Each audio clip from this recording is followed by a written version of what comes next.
Boa tarde, pessoal. Boa tarde, professor. Tudo bem com vocês? Boa tarde, professor. Então é isso aí. Estamos aí mais uma sexta-feira. Mais uma chuvosa, né, professor? Mais uma sexta-feira. Hoje está chuvoso aqui em Porto Alegre, está chovendo aqui no onde eu moro, está chovendo bastante. Agora deu uma estiada. Aqui em Guaíba também. Mas continua um calor, né? Pelo menos aqui em Porto Alegre está bem quente, apesar da chuva. Aqui também continua. E dizem que semana que vem a temperatura vai baixar bastante. Vamos ver se a previsão vai acertar. Diz que vai chegar a 5 graus aqui em Porto Alegre. Tá bom. Tá bom, eu tenho um garrafão de vinho para estrear semana que vem. já tá preparado, né? Tá. É uma boa. É verdade. Mas, enfim, né, pessoal? Então, nós já estamos aí com essa, digamos, primeira parte do curso ali, né, concluída. A gente deu uma visão geral ali das operações com os números em sistema de ponto flutuante, aquelas mudanças de base 2 para base 10, né? O que mais que a gente fez? Aqueles exemplos com cálculo de séries, né? A gente fez essas aproximações acho que a gente usou a série do logaritmo, usou a série da função exponencial, né, como alguns exemplos. Então fizemos uma análise da convergência, né? E usei aquela planilha do Excel para mostrar, né, como é que a gente pode usar ali aquelas facilidades da planilha para gerar somas parciais das séries envolvidas ali nos cálculos. Que mais? Eu acho que essencialmente é isso, né? E, pelo que a gente está, né, ali no cronograma, então na aula de hoje eu pretendo iniciar aqui, pessoal, uma apresentação sobre o cálculo de raízes, né, de equações que vocês conhecem provavelmente, né?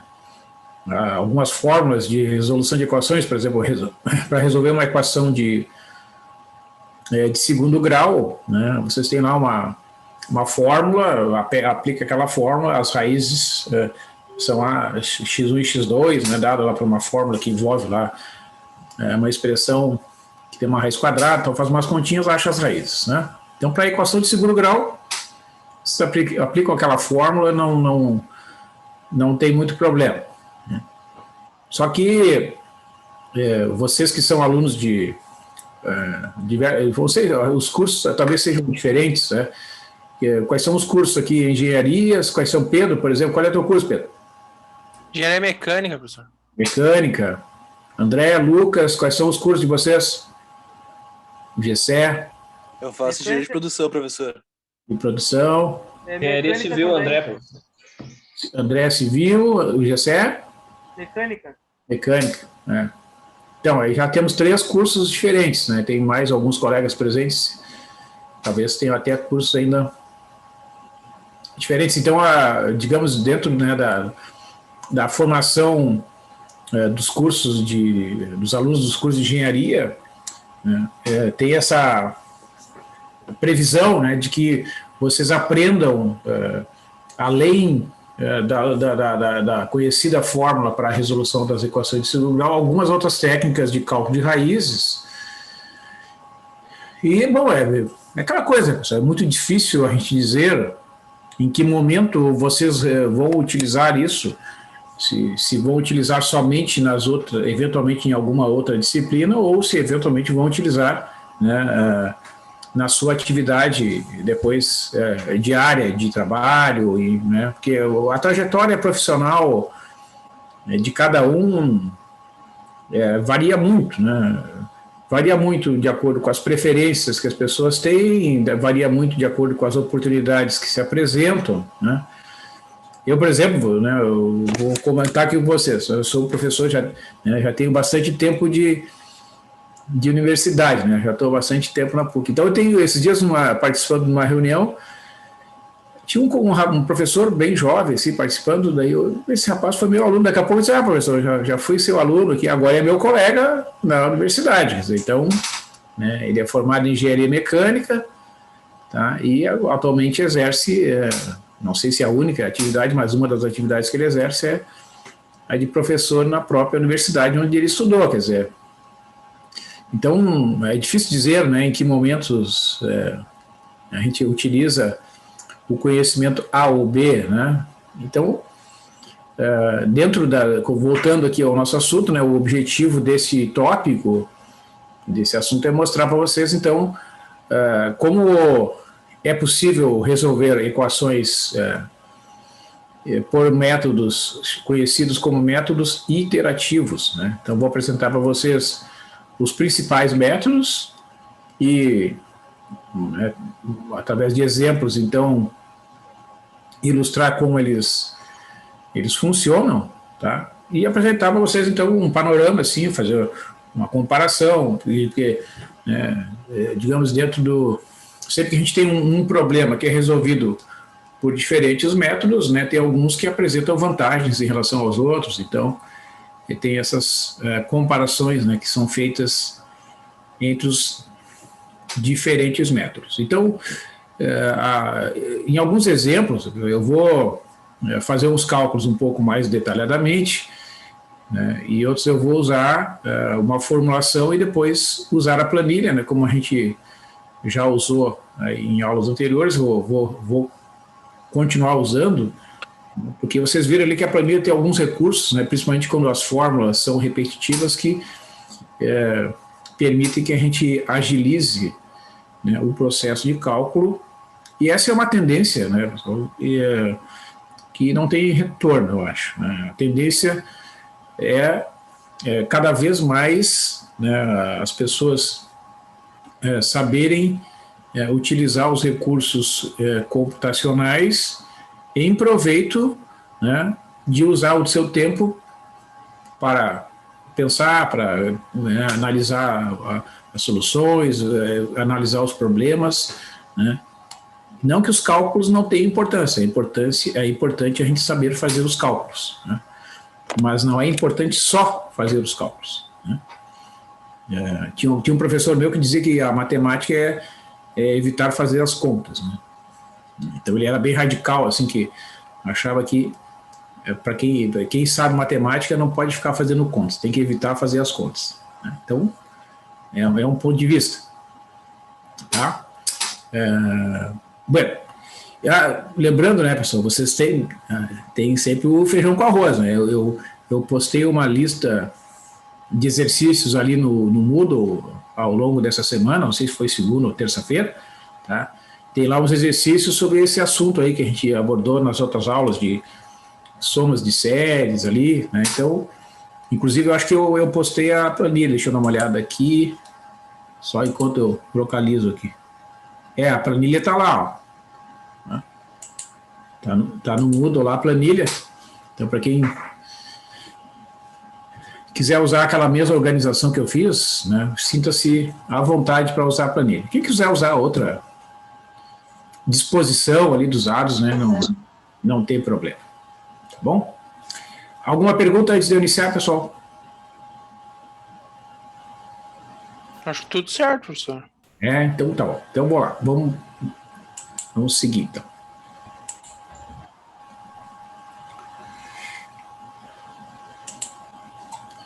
Muito bem. Então eu vou usar essa apresentação, depois eu gero uma versão para colocar ali no Moodle para vocês terem essa apresentação, tá?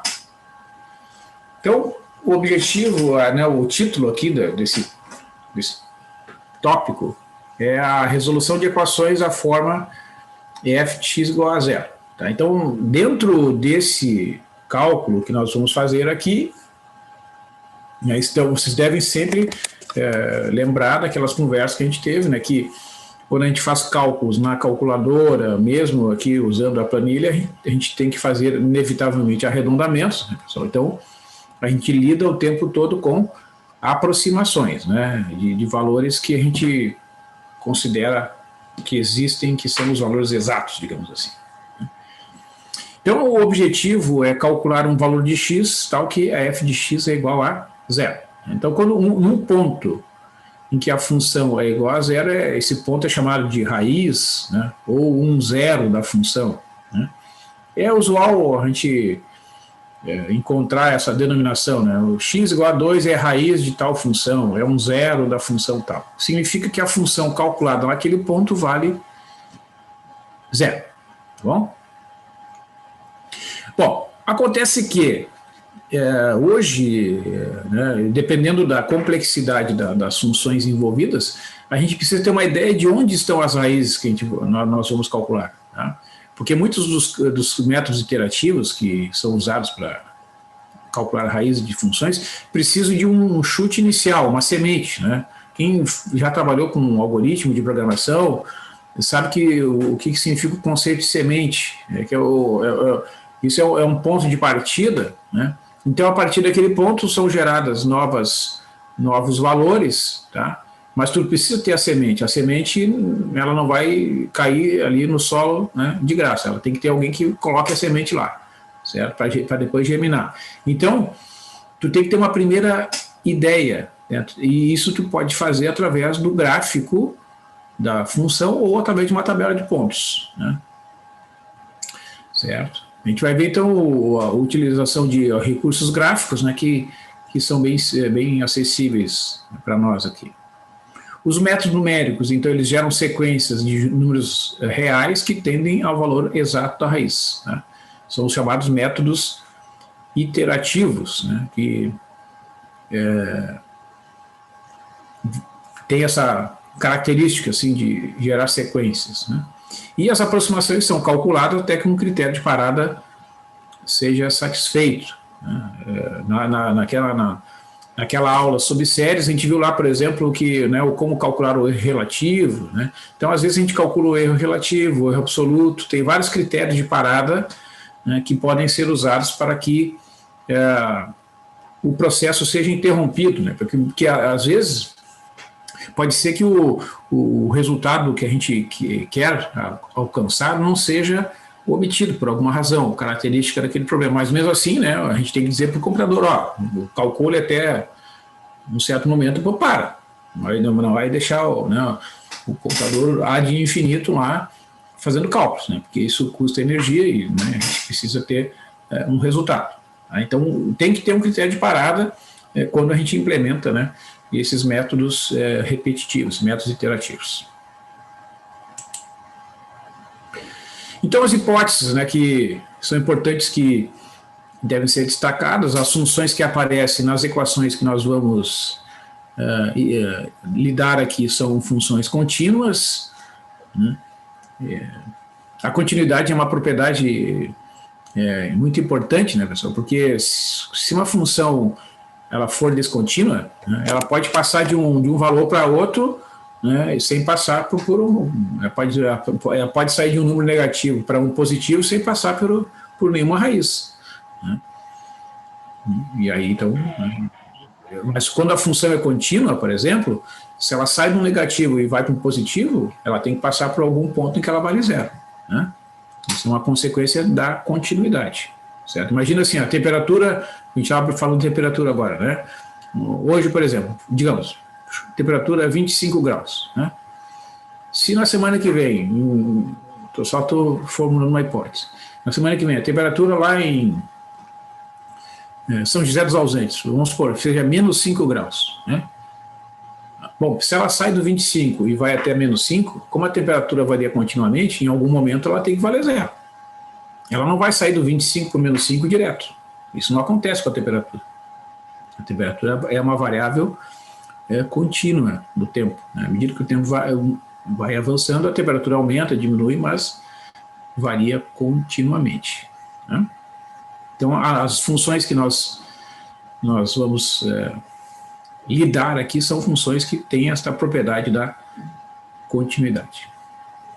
Então, as equações que nós vamos lidar têm esse formato, né? A gente vai igualar uma certa função a zero, e isso resulta numa equação, né? Quando a gente e a raiz da equação, ou o valor de x que satisfaz a equação, é o objetivo, né, calcular este valor. Então, um testezinho, né, que permite descobrir que um determinado intervalo possui uma raiz é calcular a imagem da função nas extremidades do intervalo e multiplicar os dois valores, né? Então, se eu multiplicar f de A por f de B e der negativo, no intervalo AB tem que ter pelo menos uma raiz daquela equação, né? Imagina, assim, sai do negativo para o positivo, ou do positivo para o negativo, né? Tem que passar por em algum momento tem que passar pelo zero, tá? Devido à continuidade. Isso não acontece, por exemplo, né, com uma aplicação financeira bastante conhecida da população, que é a caderneta de poupança, né? A poupança é uma aplicação financeira que possui um volume extraordinário de recursos no Brasil, tá? Um depósito em poupança no Brasil é muito grande. E é um exemplo de aplicação financeira que varia descontinuamente, tá? Porque a remuneração é a cada 30 dias, né? Então, por exemplo, vamos supor que tem R$100 lá, né? Aí deu, digamos, 0,5% de reajuste, vai passar para R$100,50, né? Se tu retirar antes do 30º dia lá, a remuneração será zero. Não haverá uma remuneração proporcional se deixar 20 dias, por exemplo, né? Agora, se tu ficar devendo para um banco, né, durante 20 dias, né, pagar a tua conta, a tua dívida no 21º dia, ele vai te cobrar o juros sobre todo o período que tu ficou devendo, tá? Não adianta chorar.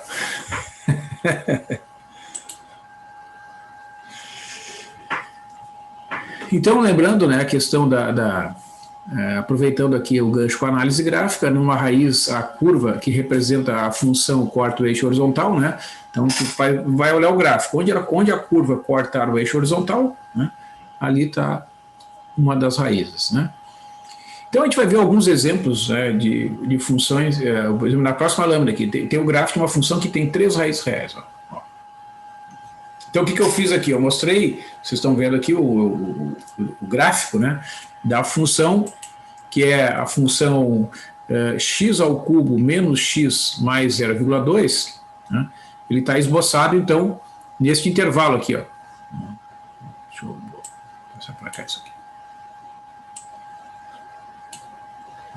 Intervalo de menos 2 até 2. Então, vocês vejam que aqui, geralmente, né, esse gráfico ele não permite a gente introduzir o nome dos eixos, mas o eixo horizontal é x, o eixo vertical é o y, tá? Então, vocês vejam que aqui tem uma raiz, ó, próxima ali do menos 1, aqui em torno do 0,2 tem uma outra raiz, vocês vejam que tem uma marquinha ali, né? A divisão aqui é em torno de 0,2, ó. Então, aqui próximo a 0,2 tem uma raiz e aqui em torno de 0,9 tem outra raiz, né? Então, esse gráfico, ele nos diz muitas coisas a respeito do comportamento desta função, tá? Essa função aqui é um polinômio, tá? Aqui é a lei da função, x ao cubo menos x mais 0,2. E o intervalo, né, é o intervalo de menos 2 a 2. Então, como eu tenho, né, essa capacidade, digamos, de interpretar que aqui tem uma raiz, aqui tem outra, e este polinômio é de terceiro grau, né, eu concluo que não existe outra raiz, não existe nenhuma outra raiz, porque esta função é uma função de terceiro grau. Então, ela só pode ter 3 raízes reais, no máximo, né? Ela pode ter uma raiz real e 2 complexas, mas raízes reais ela pode ter no máximo 3. Né? Então, vejo que aparece aqui uma, aqui aparece a outra, aqui aparece a outra. Então, né, isso me permite afirmar que, certamente, neste intervalo de menos 2 até 2, estão todas as raízes desta função. E eu posso até ter uma ideia, né, um valor aproximado de cada uma delas. Aqui em torno de menos 1,1, né, aqui em torno de 0,2 e aqui em torno de 0,9. Então, a análise gráfica é uma análise que hoje, né, com os recursos que a gente tem, se tornou bastante sofisticada e, ao mesmo tempo, acessível, né, porque se vocês pensarem assim, em termos de esforço, para gerar um gráfico desses, o esforço computacional é tremendo, né? né, a quantidade de cálculos. Quer ver? Ó, deixa eu mostrar para vocês aqui lá na página da Wolfram.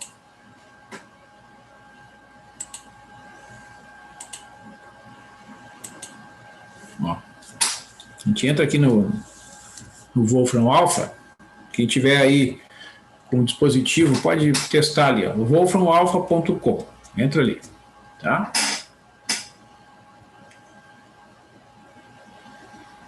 Então a gente vai escrever aqui, ó, o comando plot, né, que significa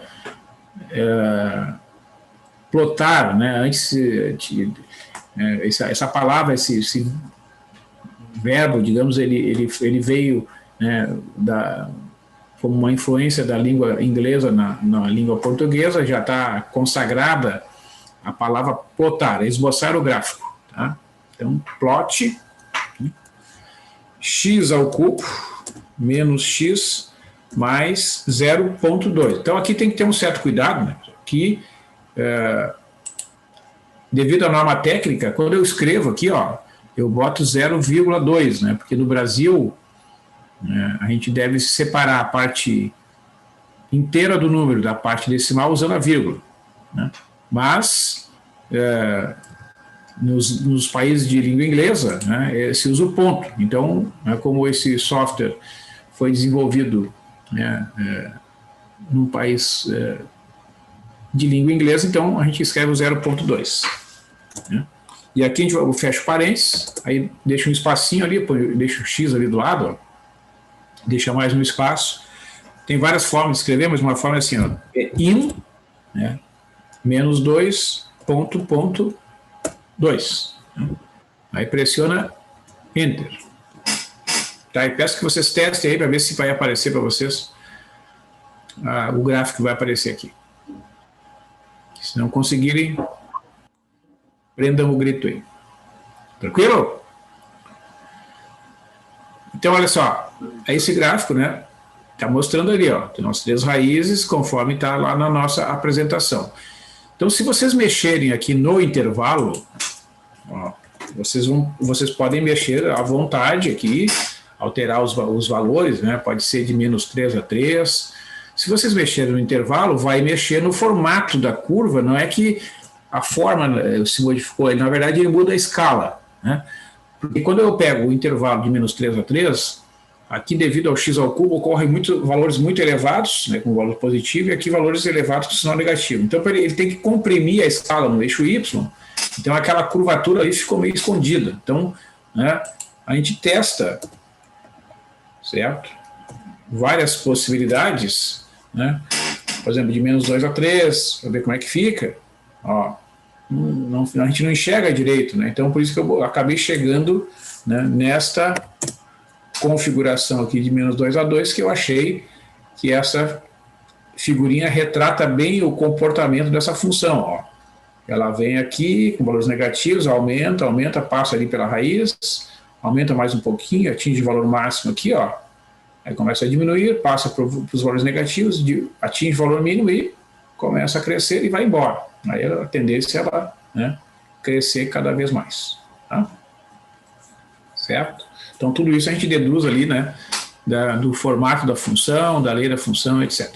Tá? Essa função é contínua porque é um polinômio e todo polinômio tem esta propriedade. Ok? Alguma pergunta, pessoal? Tudo certo, professor? Então tá, vamos lá. Tranquilo. Pode prosseguir.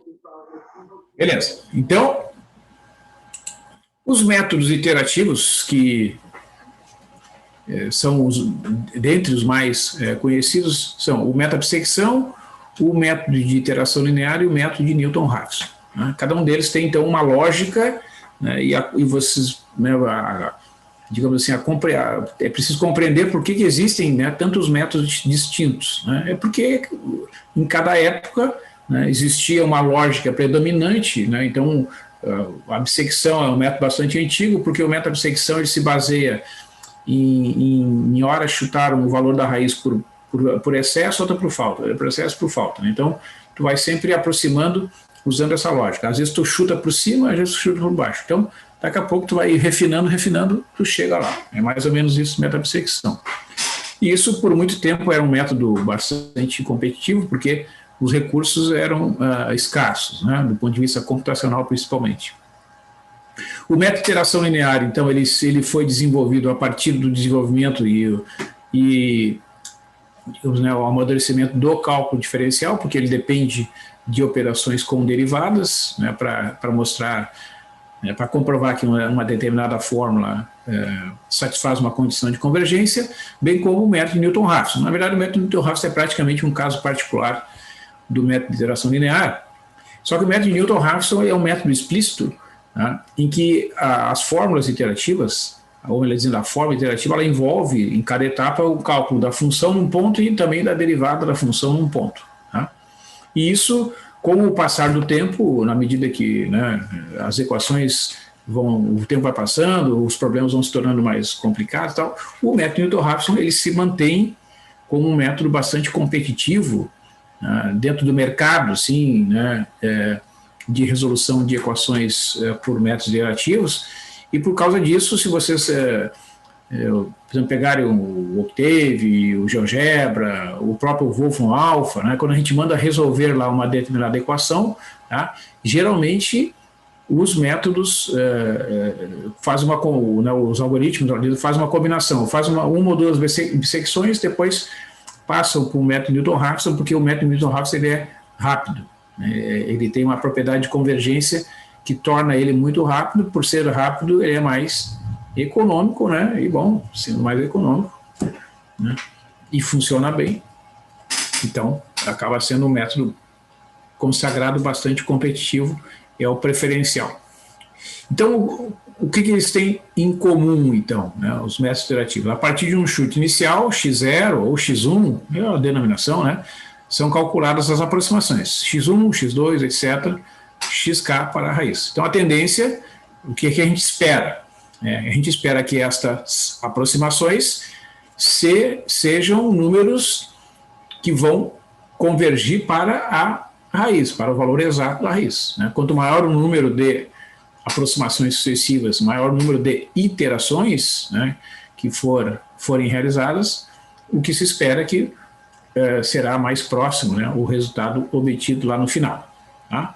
Então, a expressão iterativo significa método repetitivo, né? Porque a palavra iterativo é uma palavra do português que veio da palavra do latim que significa iteration. Ela é dito iteration, então é repetir, né, em latim. Né? O latim é uma língua, né, que quase não se aprende na escola, então algumas palavras que nós temos na língua portuguesa vêm do latim. Então, o iterativo significa repetir, não tem N aqui, tá? Interativo significa outra coisa. Então, iterativo é um método repetitivo. Tá? Que nem eu, assim, eu repito as coisas. Então, aqui, ó, eu apresentei para vocês o algoritmo. Então, nessa anotação aqui, nessa apresentação, vocês têm a descrição do algoritmo do meta-bissecção, tá? Que, digamos assim, vocês poderiam, né, quem quiser, eu quero fazer um programa, né, que use lá o meta-bissecção para calcular uma raiz de uma função. Então, as entradas são o intervalo AB, que contém a raiz, a tolerância e o número máximo de iterações. Né? A saída vai ser a raiz aproximada ou uma mensagem falha. Né? O algoritmo sempre tem que prever essa possibilidade. Então, faz um contador aqui, iniciando em 1, pega um intervalo A1 igual a A e B1 igual a B. Aí tu calcula a função no ponto A e chama esse valor de f de A. Enquanto o I for menor ou igual a N0, siga os passos de 3 até 6. Né? Tu pega esse ponto aqui, AI mais BI menos AI sobre 2, e define como xi, e chama de f de x o valor da função nesse ponto. Se essa função for igual a 0, é porque a raiz está calculada, ou se a tolerância, né, for satisfeita. Tá? Se não, tu volta lá e segue os passos, né, para que esse processo aqui prossiga, tá? Mas enfim, bom, então dá. Agora, tá? Então aqui o passo 5, tu incrementa o contador, faz o teste para ver se FA vezes FX for maior que 0, então faz esse novo intervalo, né? Se não, né, tu vai fazer, significa o seguinte, ó, tu vai pegar ou a primeira metade ou a segunda metade do intervalo, porque a ideia da bissecção é isso, tá? Deixa eu explicar aqui. Tu tem um intervalo, digamos, intervalo de 0 até 1, tá? 0 até 1. Então, tu divide o intervalo ao meio e testa, ou a raiz vai estar entre 0 e 0,5 ou entre 0,5 e 1, tá? Então, tu faz um testezinho, né? Onde a função troca de sinal é ali naquele intervalo que contém a raiz, tá? Então, esse algoritmo, ele preserva essa lógica. Então, eu vou mostrar para vocês, através de um exemplo, né, que acho que vai ficar melhor de compreender aqui a lógica. Tá? Sobre a análise de convergência, então, antes eu ver o exemplo, né? A cada interação, o intervalo, a NBN é dividido ao meio. Então, na enésima iteração, o comprimento do intervalo será Bn menos AN, que é igual a B menos A dividido por 2 na N menos 1. Né? Então, o Xn será 1 meio vezes AN mais Bn, né? E o Xn menos X será 1 meio menor ou igual a 1 meio de Bn menos AN, ou seja, B menos A sobre 2 na N, onde o X é a raiz. Né? Então, para que um dado epsilon seja usado como critério de parada da forma B menos A sobre 2 na N menor ou igual a epsilon, né? O n tem que ser maior ou igual ao logaritmo decimal de b menos a dividido por epsilon dividido pelo logaritmo de 2. Tá? Então, isso aqui é um critério, né, para satisfazer uma determinada exatidão. Tá? Vou mostrar para vocês aqui, ó, um exemplo. Deixa eu ver, acho que esse aqui. Não.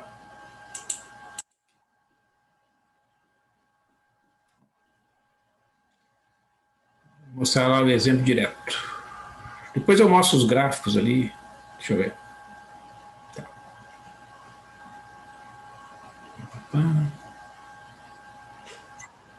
Deixa eu ver. Aqui. Tá. Então, o exemplo aqui. O exemplo é o seguinte.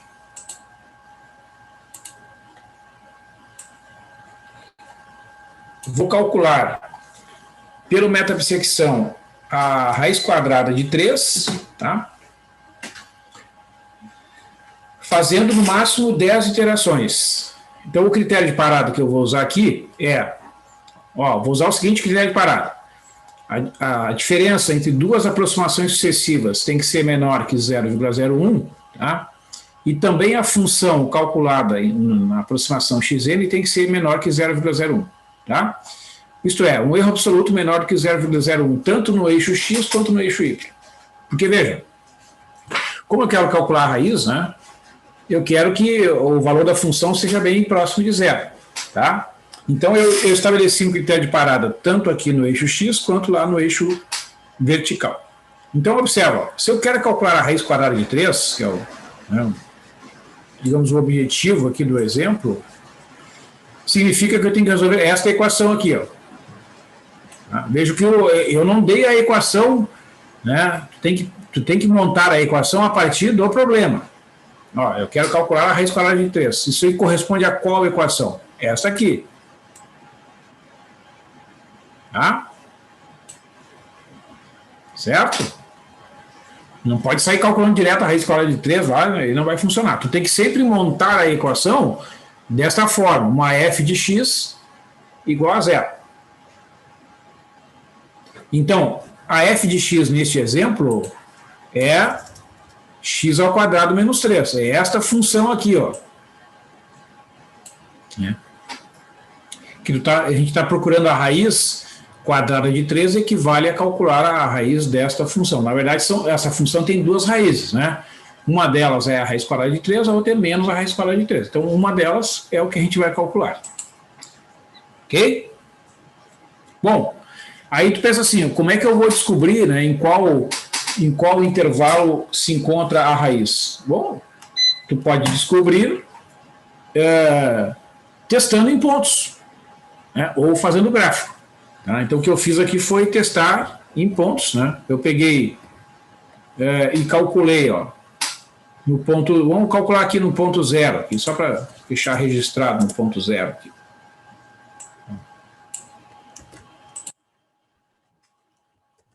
Ah, mas quais são os valores que a gente escolhe? Bom, a gente escolhe o que vier na cabeça da gente. Tá?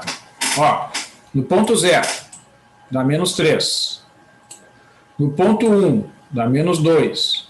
Então aqui, ó, não tem raiz, porque a imagem é negativa nos dois, né? Então não deve ter raiz aqui entre 0 e 1. Mas aqui, ó, observa, ó.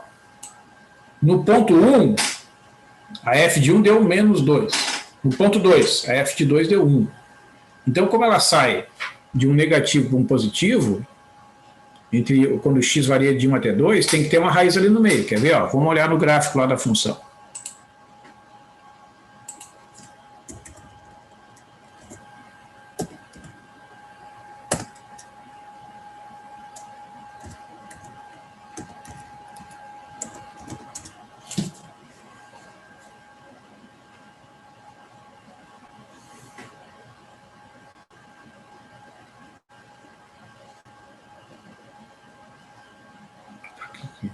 Ele interpretou como se fosse... não sei por que ele interpretou como se fosse uma multiplicação ali, né? Mas acontece isso, sabe? Ó, ele está interpretando como se fosse uma multiplicação, tá vendo? Ó? Não é. Ó. Aqui tem 2 sinais de menos aqui, ó. Isso atrapalhou ali. Viu só? Por isso que é bom a gente fazer os exemplos, né? A gente erra e não enxerga. Ó. Tá vendo, ó? Uma raiz está aqui, pertinho do menos 2, a outra raiz está aqui. Ó. Então, vocês vejam, ó. Entre 1 e 2 tem uma raiz. Ó. Ok? Está aqui. Ó. Beleza? Vamos fazer o seguinte, vamos copiar esse gráfico para lá.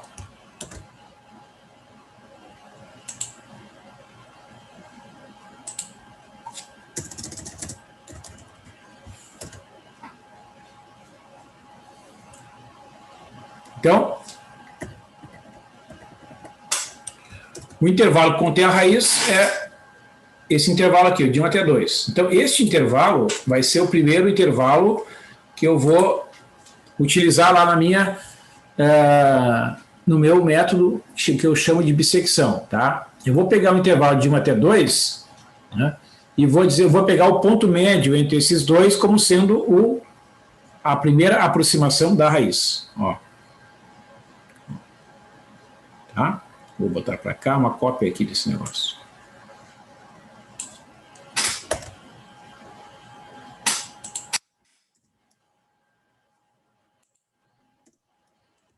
Então assim, pessoal, daí veio o nome, né? Desculpe. Daí veio o nome bissecção, tá? Ó, peguei um intervalo de 1 a 2 e peguei o ponto médio. Então, dividi o intervalo ao meio. Ou a raiz está entre 1 e 1,5, ou entre 1,5 e 2. Não existe outra possibilidade, ok? Só uma pergunta. De onde é que saiu o valor 1 e 2? Tipo, da cabeça? Aqui do gráfico. Ó, no ponto 1, a função é negativa, no ponto 2 é positiva. Então, eu tenho uma raiz aqui entre 1 e 2. Mas se a gente não tem o gráfico para, tipo... Aí tu usa a tabela aqui, ó.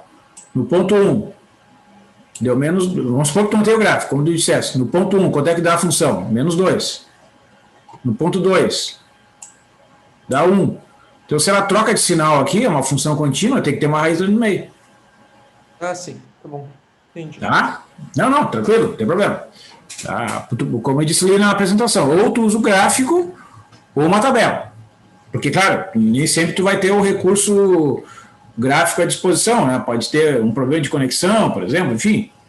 Tá? Então, tu pode fazer uma tabela, aí tu pode usar uma tabela, né? Tu vai estendendo até tu, vamos supor, tu calculou os primeiros valores, deu semi-negativo, pô, não tem nenhuma raiz. Então, tu vai variando, né, as escolhas para x até que tu encontre 2 pontos no domínio, né, e em que as imagens têm os sinais contrários. Essa é a lógica. Tá? Tá bom, beleza. Então, olha só, encontrou ali o intervalo.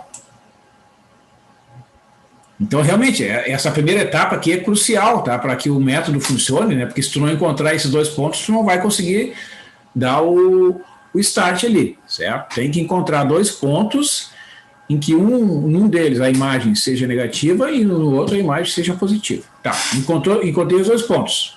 Agora, tu pega o ponto médio. Ó. Então, essa é a lógica aqui da fórmula. Pega o ponto médio. Deu 1,5. É fácil fazer, né? 1 mais 2, divide por 2, dá 1,5. Aí, o que tu faz?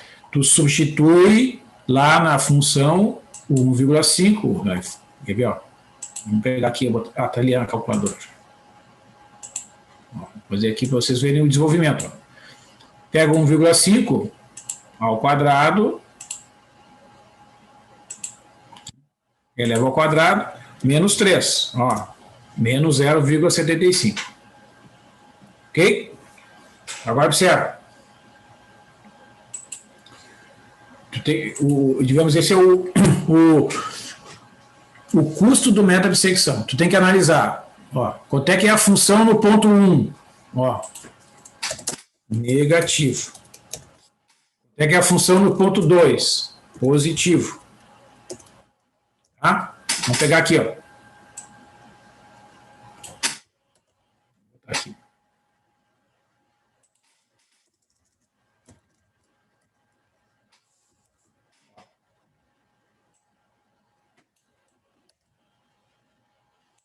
Uma cópia aqui. Também deu negativo. Muito bem. Então eu pergunto para vocês. Tem aqui, ó, esses 3 valores, tá? Em qual intervalo está a raiz aí? Na primeira metade ou na segunda metade do intervalo 1, 2? Na segunda metade. Na segunda metade, porque no ponto 1,5, quando o x varia de 1,5 para 2, a função trocou de sinal. Então, pela continuidade tem uma raiz. Então, tu vai pegar um novo intervalo, esses dois aqui, ó. Tá? Ó. Então, a raiz está entre 1,5 e 2. Então, o novo intervalo é só para ter uma organização que compreende aquela lógica do algoritmo, né, pessoal? Você sabe que em programação a gente vai substituindo os valores, né? Então, o primeiro intervalo era de 1 a 2. Bom, eu dividi ao meio e concluí que está entre 1,5 e 2. Então, o meu novo intervalo passa a ser esse intervalo de 1,5 a 2. Então, eu vou chamar de A2, né? O A vai ser sempre menor que o B, tá? O A2 vai ser 1,5 e o B2 vai ser 2. E o X2 vai ser o ponto médio desses dois aqui, que dá 1,75. Aí, de novo, tu pega a calculadora. Ó, vamos fazer aqui o cálculo todo. 1,5 mais 2 divide por 2 deu 1,75. Agora tu vai levar ao quadrado e vai subtrair 3, que é a função 0,0625. Agora vamos pegar aqui, ó. Vamos pegar esse cara aqui. Vamos fazer aquela disposição ali. Agora vamos pegar aqui. Claro que aqui é uma questão didática, né, pessoal? Vocês podem fazer isso olhando, né? Olhando os resultados, analisando e pronto. Opa, não é isso.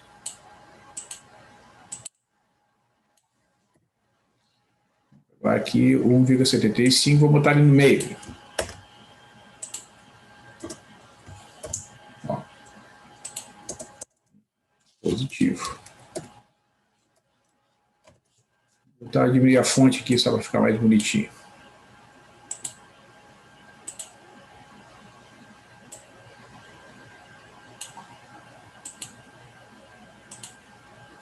Muito bem.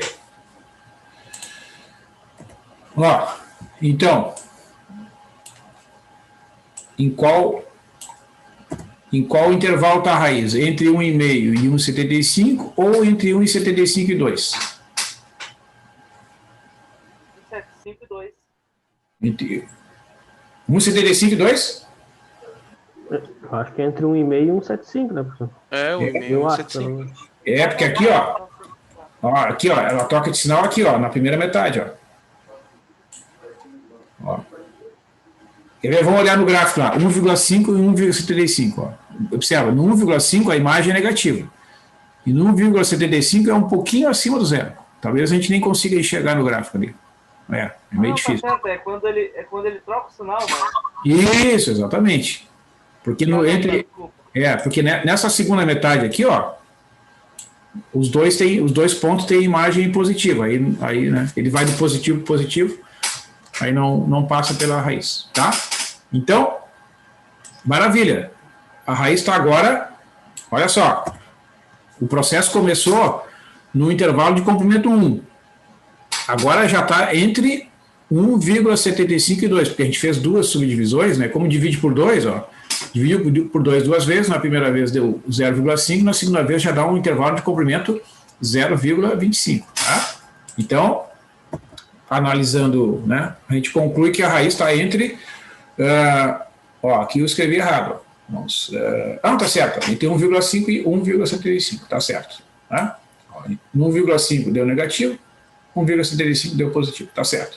Então, o novo intervalo é a primeira metade, 1,5, 1,75.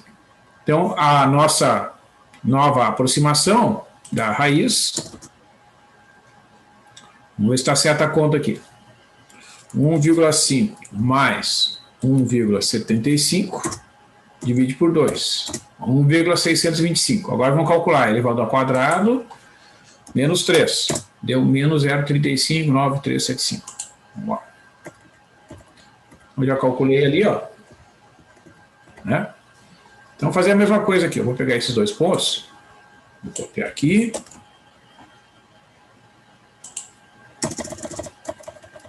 Vai ficar mais fácil da gente enxergar depois. Ó. Aí eu vou inserir o ponto médio aqui. Tá trocado os pontos, professor. O senhor pegou entre 1,75 e 2. Ah, perfeito. Tá. Eu estou fazendo tudo ao mesmo tempo aqui e acabo me...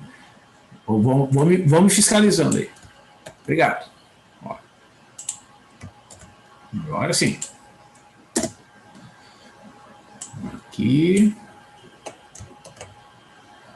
Vou inserir aqui no meio, ó. Vai ver o que acontece. Ó, no 1,5, negativo. No 1,625, negativo também. E no 1,75 deu positivo. Ó. Então, em qual das metades? Está aqui, na primeira metade ou na segunda? Na segunda. Segunda, ó, entre 1,625 e 1,75, a função passa de negativo a positivo. Então, entre esses dois pontos aqui, tem que ter uma raiz, tá? Pela continuidade. Então, a análise diz que a raiz... E por isso que lá no algoritmo, né, pessoal, nós somos... A gente tem que pensar assim, né? Nós somos... seres humanos, nós estamos lendo. O que o algoritmo faz? Ele faz assim, ó, o teste, só para deixar registrado aqui, ele faz assim, ó, ele calcula este resultado, é bem como a gente está fazendo, só que na forma de, como se fosse a máquina, né? Ele pega esse valor e multiplica por esse valor aqui. Tá?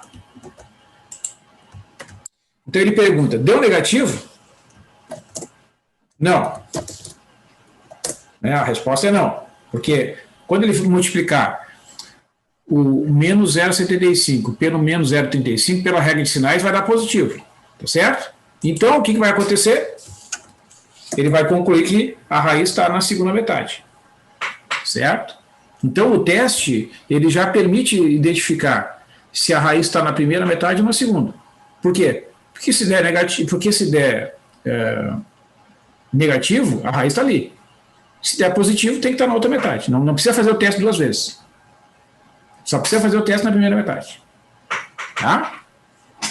Mas como nós estamos fazendo no olho, né, a gente olha aqui, deu negativo, negativo, positivo. Né? Então, a gente conclui que a raiz está entre 1,625 e 1,75. Mas o computador ele não faz isso. Ele faz uma multiplicação e pergunta se o resultado é negativo ou não. Tá? Muito bem, então o próximo intervalo que contém a raiz é 1,625 e 1,75. Né? Pego esses dois números e divido por 2. 1,625 mais 1,75. Divide por 2, 1,6875. Eleva ao quadrado, aqui tem uma teclinha, ó, então aperta direto. Menos 3. Menos 0, 15, 23, 43, 75. Então vamos lá, de novo.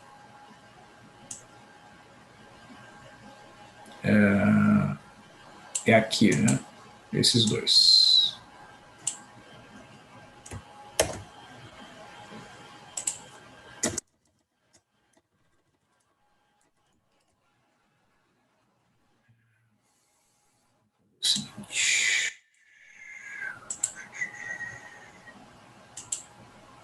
Acho que com 14 cabe. Tá, agora eu vou inserir esse aqui no meio lá. Claro que a gente olhando ali, né, pessoal? Depois a gente pega a lógica, nem precisa mais fazer essa ordenação. Essa ordenação é mais para a gente ter, né, o cálculo organizado. Aqui, ó, deu negativo. Eu vou usar o símbolo negativo. E vou diminuir essa fonte aqui. Ó, então, resumidamente, negativo, negativo, positivo. Em qual metade está a raiz? Primeira ou segunda? Na segunda. Na segunda. Então a gente começa a automatizar, né? Onde tiver troca de sinal, a raiz está lá dentro, ó. Tá entre esse e esse aqui. Tá? Então o método de secção tem essa vantagem. É por isso que eu falei para vocês. É uma aproximação por excesso e por falta. Por excesso e por falta. Ó. Porque aqui, ó, o que significa por falta? Quando tu calcula a imagem e dá negativo, é uma aproximação por falta. É uma aproximação menor do que o valor exato. Aqui, ó, tu calcula a imagem e deu positivo, é uma aproximação por excesso. Né? Isso a gente faz, às vezes, na nossa vida, né, no nosso dia a dia. Pô, tu vai fazer uma viagem, daí tu pensa, vou gastar 30 litros de combustível. Né? Aí tu calcula ali, tem dinheiro, vou. Aí tu chega lá, no fim tu gasta, sei lá, 20 litros de combustível. Né? Tu gastou menos do que... Mas tu tem aqueles 10 litros de folga. O pior é tu fazer o contrário. Se tu bota 20, né, e não tem mais dinheiro e precisa gastar 30 litros, aí tá ferrado. Né? Então isso a gente faz, né, de modo geral. Então eu tenho... A raiz está entre 1,6875 e 1,75. Ó. Entre 1,6875 e 1,75. Isso mesmo.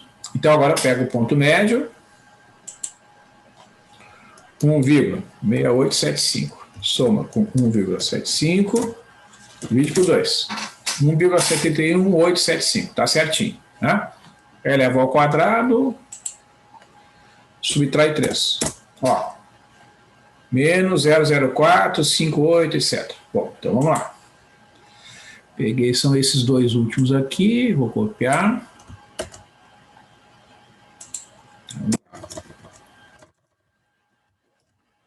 E vou inserir ele no meio, só para ficar, né, conforme o que a gente estava fazendo antes. Ó.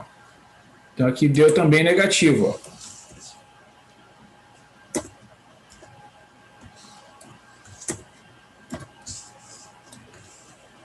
Deu negativo. Então o que a gente tem? Ó. Primeiro resultado, negativo. Segundo resultado, negativo. Terceiro resultado, positivo. Então, onde está a raiz? A primeira ou segunda metade? Na segunda. Segunda metade. Aqui, ó, nesse ponto, a função tem valor negativo e aqui, valor positivo. Tá? Então, analisando os resultados, a raiz está entre, esse eu escrevi certinho, 1,71875, que vai ser o A6, e o B6, né, que é o novo intervalo, então, 1,75. Tá? Então, o ponto médio vai ser a média, o novo ponto, que é a aproximação da raiz, é a média desses dois aqui. Tá? Então, tu pega a média, ó, vamos ver se eu fiz a conta certa aqui. É sempre bom a gente conferir, né? Eu acho que está certo, professor. Eu fiz aqui também no mesmo resultado. Desculpe, não entendi o que tu falou. Eu acho que está certo, sim, porque eu estava acompanhando aqui e eu encontrei o mesmo resultado. Tá. Ah, tá falando do... Aham, tá, beleza. Não, é que eu gosto de fazer porque, sabe como é que é, né? Sou meio gato escaldado, então...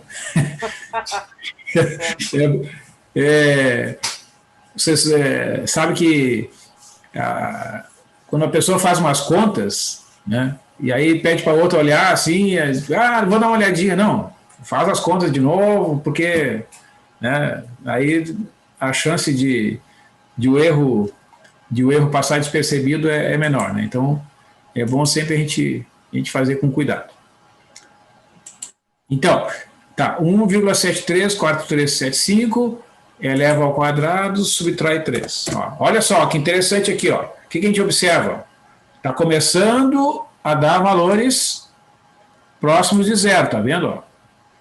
Que é a ideia que a gente quer, né? Eu quero que a raiz seja calculada. O que é a raiz? É o ponto em que a função dá zero. Vejo que já dá bem perto de zero aqui. Então, o que eu fiz aqui? Eu peguei os dois últimos valores de x e calculei a diferença entre eles. Porque o critério de parada é que o xn menos o anterior seja menor que 0,01. Aí eu peguei 1,734375 menos 1,71875, subtraí os dois. Ó, deu isso aqui, ó. Como ainda é maior que 0,01, eu tenho que continuar o processo. Ó. Porque, ó, vou lá no início. Qual é o critério de parada? Ó, eu quero que a diferença no eixo x seja menor do que 0,01 e também a função seja menor que 0,01, tá? Tem que ser os dois testes. Então, não satisfez um, mas não satisfez o outro. Ó, vou botar ali. Ó. Esse aqui satisfaz. Ó. Isso aqui, ó, se vocês fizerem a comparação, ó, esse aqui é menor que 0,01. Tá ok. Mas esse aqui não satisfaz ainda. Então, volto, né, a fazer um novo cálculo. Então, observando que, vamos ver aqui no... Ó, a função deu o valor positivo aqui, né? Ó, vamos fazer a análise, só para a gente manter ali a lógica. Está aqui, está entre os dois últimos, né? Está aqui. Aí tu tem que inserir aqui o valor da função.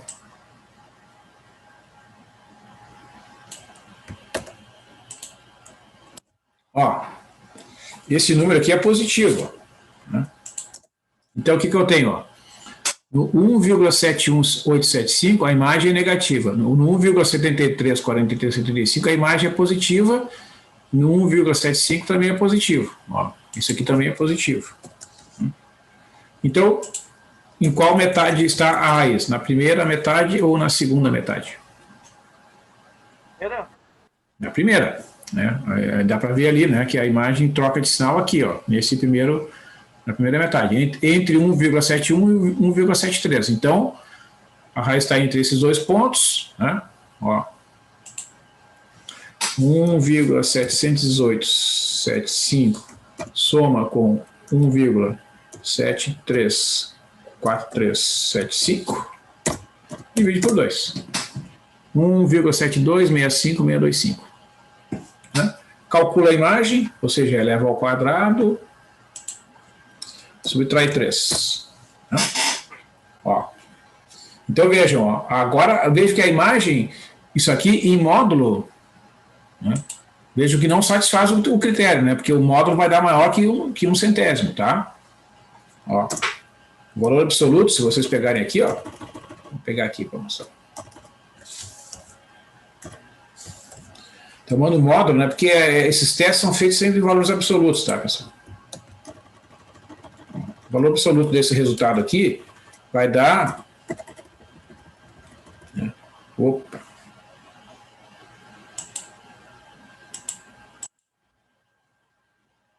Ixi, Maria. Quando pega esse expoente aí, estou ferrado. Vou ter que copiar aqui. Não vai dar certo. Então, F de 1,7265625. Ó, esse módulo vai dar 0,01, que é maior do que 1 centésimo. 0,018, né? Então não satisfaz o critério de parada, tá? O X7 e o X6 satisfazem, então eu tenho que fazer mais uma vez, né? Então eu apresentei aqui para vocês, em função do tempo eu vou concluir aqui, vocês podem continuar, ó, tá? Isso aqui é um resumo de todos esses cálculos, tá? Então tem que fazer pelo menos mais uma vez, né? E aqui nessa coluna, certo? É que vocês vão ter as aproximações sucessivas. Quer ver? Eu vou botar mais uma linha aqui, né? Onde é que está a raiz? Vamos ver onde é que está a raiz. No ponto deu negativo, né? Onde é que estava? Estava aqui. Estava aqui na primeira metade. Então a gente pega esses aqui. Vamos ver quanto é que vai ser e insere o ponto médio, que é esse aqui, ó.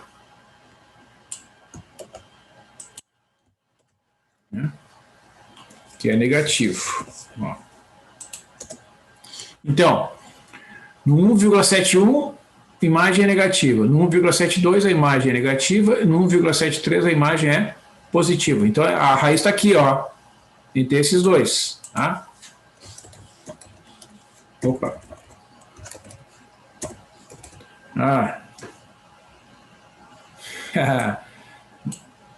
E passou para símbolo aqui.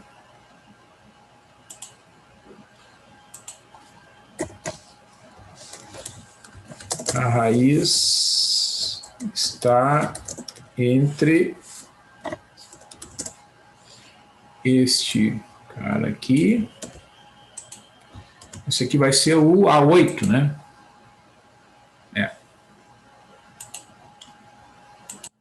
A8.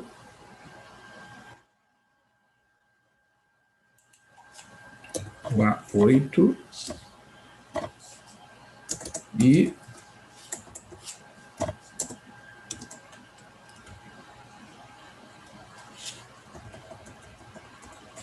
B8. B8, que é igual a este cara aqui.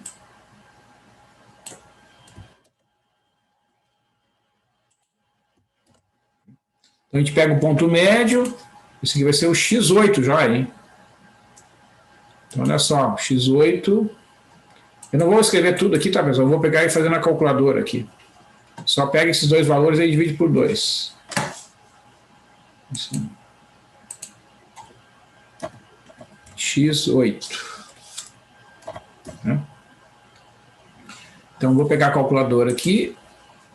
1,7265625 soma com 1,73 4375 divide por 2. 1,7304 6875. Tá? Aí tu pega, eleva ao quadrado menos 3. Ó, aí vai satisfazer o critério. Né? Então, finalmente, né, a outra linha aqui.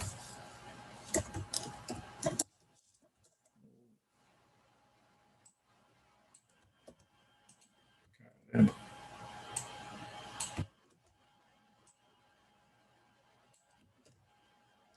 Deu quanto ali? Menos 0,0054. Ó. Menos 0,054 77,9. Tá? Então, podemos encerrar o processo. Ó. Né? Então, aqui como é que ficou? Vamos ver. Cadê o A8? Esse aqui. Só para preencher o quadrinho aqui. Tá. O B8 é esse aqui.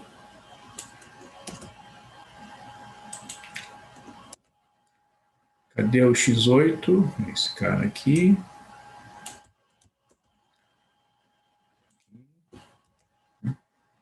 A função deu isso aqui. Eu tiro igual ali. E aqui é só dividir por 2. 0,078, 125 dividido por 2. 0,078, 125, divide por 2. 0,039. 0,039, 625. Aqui faltou um zero. Então, pessoal, o que a gente observa aqui? Ó? Essa coluna, que eu vou destacar aqui em vermelho, ela contém as aproximações da raiz. Né? Então, a raiz vai ser 1, aqui eu alterei um pouco o exemplo que eu tinha trabalhado antes. 6875. Satisfaz o critério de parada. Porque isso e a função em módulo,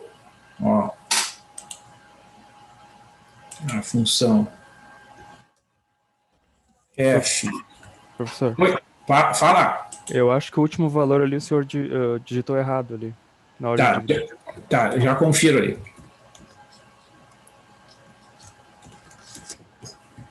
Qual? O da direita aqui?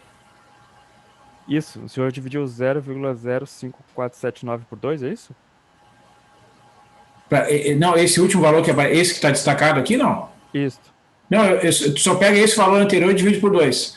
Porque aqui, porque essa coluna aqui, ela é a diferença entre os valores consecutivos do x, né? Então, essa diferença vai sendo dividido por 2. Não, ok.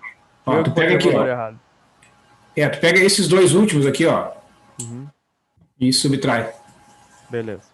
Tá? Quer ver, 1,75 menos 1,5 dá 0,25, tá? Aí depois, a diferença entre esses dois, 0,125. E por que vai dividir sempre por 2? Porque a lógica é essa, né? Tu vai pegando a primeira ou a segunda metade sempre, então a diferença dos valores consecutivos no eixo X vai sempre dividido por 2. Beleza. Então, nesse caso, né, pessoal, satisfaz as duas condições. Então, aqui é o X8, na verdade, né? X8 menos o X7. Né? Então, a raiz deu quanto ali? 1,73046875, né? Vamos pegar a calculadora aqui, só para a gente comparar. Vou botar o 3 lá. Raiz quadrada. Na calculadora, dá 1,732,050, etc. Tá? Então, por que aqui a gente obteve 1,730? Porque a gente não fez a quantidade suficiente de repetições desse processo para obter esse resultado aqui. Se a gente continuar esse processo, que aqui a gente parou no X8, né? E obteve 1,730, se eu fizer mais 1, 2, 3, 4, 5, eu vou me aproximar cada vez mais desse resultado que a calculadora apresenta. Certo? Então vocês vejam que é um processo lento de convergência. É mais ou menos o seguinte, para cada dígito correto que vocês obtêm, é em torno de três repetições desse processo. Por quê? Quando divide por 3, é a mesma coisa que dividir por 8, né? 1 dividido por 8 é quase a mesma coisa que 1 dividido por 10. Tá? Na verdade, é em torno de 3,3 repetições, em média, né? Então, a cada 3,3 repetições, tu consegue um dígito. Então, para tu conseguir, digamos, 10 dígitos corretos, tu tem que fazer em torno de 33 repetições desse processo, partindo de um intervalo de comprimento 1. Essa é uma característica, então, que explica a lentidão, né, da convergência do método de bissecção. Mas é um método seguro, tá? Funciona. Não precisa de derivada, não precisa de fórmulas de cálculo diferencial. Então, né, o que é importante pensar assim? É possível uma pessoa que não tenha conhecimento de cálculo diferencial, tá, usar o método de bissecção. Não precisa saber derivada, não precisa saber integral. Tá? Então, o método de bissecção, ele é um método que nem a caderneta de poupança. Tá? Rende pouco, mas é seguro. Dá até uma tristeza de ver o rendimento da poupança. Esses dias, conversando com um colega meu, né, Ele estava preocupado lá que ele tem um dinheiro na caneta de poupança. Eu digo, mas por que tu deixou esse dinheiro na poupança? Eu falei para ele, tem várias outras aplicações. Não, porque eu deixei lá ele com a pandemia, né? Ele está preocupado, não vai sair de casa, não liga, não sei o quê. Pagou, passa tempo rápido, então ele está com dinheiro na poupança lá. Não é um bom negócio. É verdade, não é um bom negócio, não. Mas, Absurdo. sim.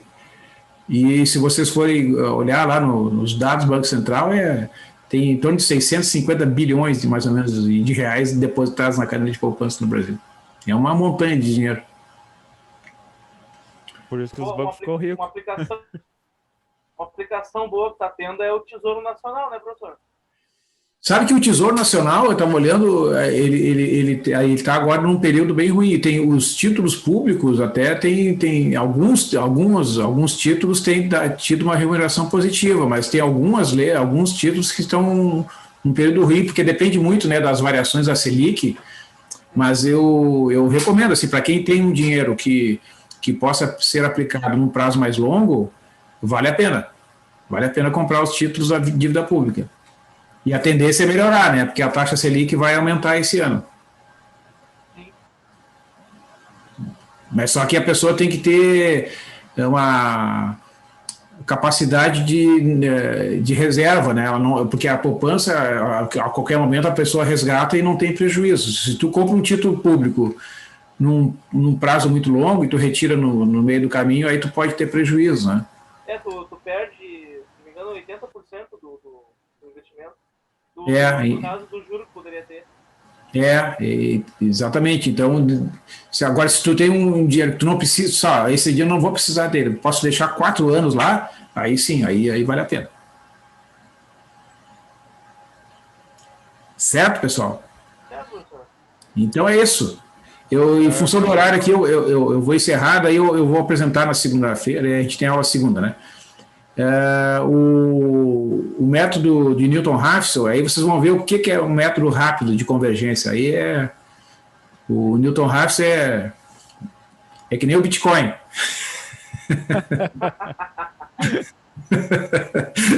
Assim como ele sobe, ele desce numa velocidade extraordinária, né? Então, beleza, pessoal. Bom final de semana. Professor. Bom final de semana. Boa noite, professor. Até segunda-feira. Boa noite. Um abraço, tchau.